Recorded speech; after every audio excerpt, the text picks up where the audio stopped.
Hello guys, ayan gamit po ang isang medium patatas, tayo po ay gagawa ng potato ball. Ayan, atin pong ginayat siya ng maliliit at atin pong pinakuluan. Habang tayo po ay nagpapakulo, tayo po ay nagayat ng tasty at ito po ay ating ilalagay sa oven kasi wala po tayong breadcrumb. So yan po yung ating gagawing breadcrumb. Ayan na po yung ating patatas na ating inilagap. Atin po yung dudurugin gamit ang tinidor. Maglalagay po tayo dito ng isang kutsara ng creamy cheese, tsaka ng paminta, tas 2 kutsara ng cornstarch.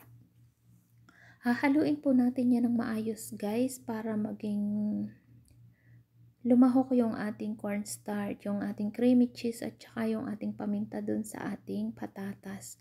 Haluin lang po natin ng maayos hanggang sa makuha natin yung ating gusto na texture ng ating patatas. At dito naman po sa isang tasa na maliit, tayo po ay hahalo ng isang itlog. Lalagyan po natin yan ng isang kutsarang cornstarch. At yan po ay gagawin nating pinakang coating ng ating potato ball. So, ayan po yung ating cornstarch. Isang kutsara po yan. Hahaluin lang po natin ng maayos para mawala po yung mga buo-buo ng cornstarch doon sa ating itlog. At ito na nga po pala yung ating inilagay sa oven na tasty. Ayan, nadurog ko na po yan. Medyo na naging masyadong brown yung ating pinakang breadcrumb. Meron din po tayo ditong mozzarella cheese. Yung pong mozzarella cheese yung ating gagamitin para pag kinagat po natin talaga naman pong super creamy.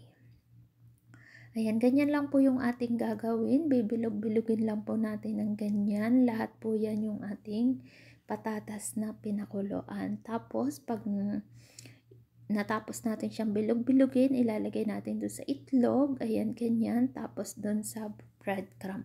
Paulit-ulit lang po natin gagawin yan hanggang sa matapos natin yung ating paglalagay ng breadcrumb doon sa ating potato ball.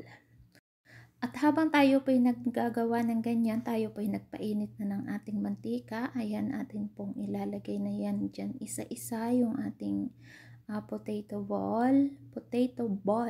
Hindi na po natin yan masyadong pakalulutuin kasi luto na naman yung ating patatas. So, kaya lang po natin yan ilalagay diyan para maging crunchy siya pag ating kinagat.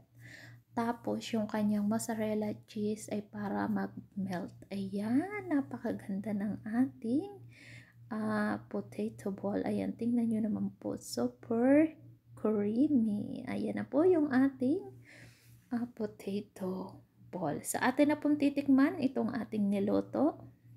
Ayan, para po sa inyo ang unang kagat. So, yun lang po. Thank you so much po guys sa inyong panonood.